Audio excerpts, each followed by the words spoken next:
Bonjour à toutes et à tous, aujourd'hui on est le dimanche 23 décembre, ça y est, c'est enfin les vacances après 7 semaines de cours. Et du coup, pour les a priori sur la prépa, pour ce dernier volet, du coup ce sera sur le dossier pour entrer en prépa. Enfin, le dossier sera sûrement entre parenthèses parce que justement, il n'y a pas de dossier exemple pour entrer en prépa.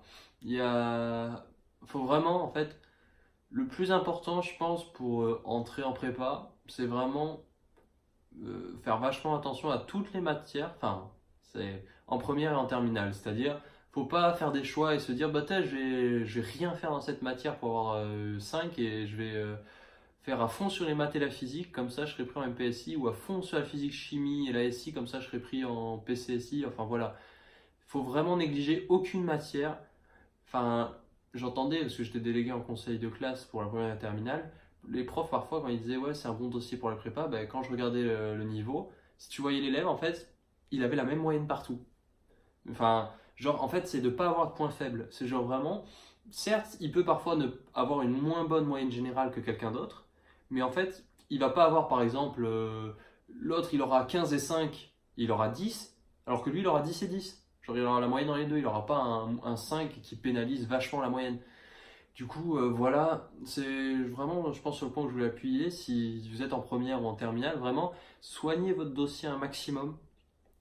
Faites en sorte qu'il soit agréable pour ceux qui étudieront vos dossiers, que ce soit en termes de où vous vous situez par rapport à la classe, donc sans vouloir éliminer vos camarades, mais juste essayer de bien vous situer dans la classe, essayer d'avoir des bons résultats à peu près partout, même s'il y a une matière où vous avez un point faible, bah justement pas vous dire je laisse tomber, de toute façon je l'ai plus après le bac. Non, donnez tout jusqu'au bout pour avoir les résultats passables au maximum là-dessus. Et puis après vous en aurez plus de cette matière si vous l'aimez pas, mais franchement donnez tout. En tout cas actuellement c'est comme ça jusqu'au deuxième trimestre de terminale et vous relâchez pas au dernier. Faut pas vous relâcher. Alors vous pouvez avoir, certes, je vais vous dire un truc, hein. Bon, les profs, peut-être ils vous disent ça pour vous mentir ou peut-être vous en doutez, etc. Mais le dernier trimestre de terminale ne sert absolument, enfin dans le cadre actuel, à rien. Mais quand je vous dis à rien, il sert vraiment à rien. Ah si, il y a un cas où il sert, et là vous serez bien content qu'il sert. Du coup, faut pas non plus, voilà, qu'il soit dégueulasse si on peut dire. C'est si jamais vous êtes au rattrapage et que vous êtes à deux doigts d'être au 8 pour aller au rattrapage, ou à deux doigts d'avoir le bac. Si jamais vous êtes tangent pour avoir une mention ou le bac ou un truc comme ça, là ils servent votre troisième trimestre et ils vont regarder les trois trimestres, les profs, pour se dire est-ce qu'on lui donne sans qu'il vienne ou est-ce qu'on lui donne pas, que ce soit une mention, que ce soit le droit d'aller au bac.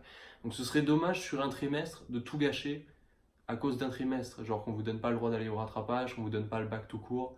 Enfin voilà, franchement, le dernier trimestre en termes de notes, pour vous, pour vos études supérieures, si vous avez le bac direct, etc., il vous servira à rien. Mais mettez toujours le plus de chances de votre côté que tout se passe bien. Et voilà, certes, vous prenez pas la tête si vraiment, vraiment, voilà.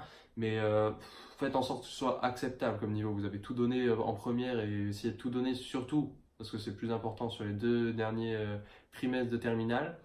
Maintenant, l'objectif, c'est quand vous êtes là, c'est le bac. Et du coup, voilà. Donc c'est un peu tout, enfin la phrase centrale c'est un peu ça, c'est négligez rien, donnez tout et faites vos vœux et vous verrez bien ce que ça donne.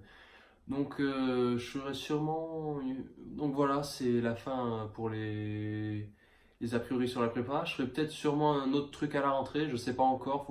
Si vous avez des idées, n'hésitez pas à les laisser dans les commentaires. Parce que voilà, j'ai eu cette idée pendant les vacances d'octobre de me dire bah tous les dimanches une vidéo sur les a priori sur la prépa. Mais bon, les a priori généraux, on va dire, on a un peu fait le tour. Mais si jamais vous avez une autre idée de thème ou des mini-thèmes pour faire cette semaine ou jusqu'aux prochaines vacances, n'hésitez pas à les laisser dans les commentaires et je vous ferai sûrement prochainement une petite vidéo pour vous raconter bah voilà, quel dossier j'avais avec Parcoursup, comment s'est passé Parcoursup, le résultat des prépas. Donc peut-être je vous ferai ça pendant les vacances ou soit à la rentrée des vacances, je sais pas, ce sera la surprise. En tout cas, ceux qui sont en vacances, profitez-en bien. Ceux qui ne le sont pas, bah, bon courage à vous. Et enfin, pour ceux qui le fêtent, joyeux Noël et surtout bonne année. Mais bon, on aura le temps de se le refêter d'ici là. Allez, passez une bonne soirée, ciao tout le monde.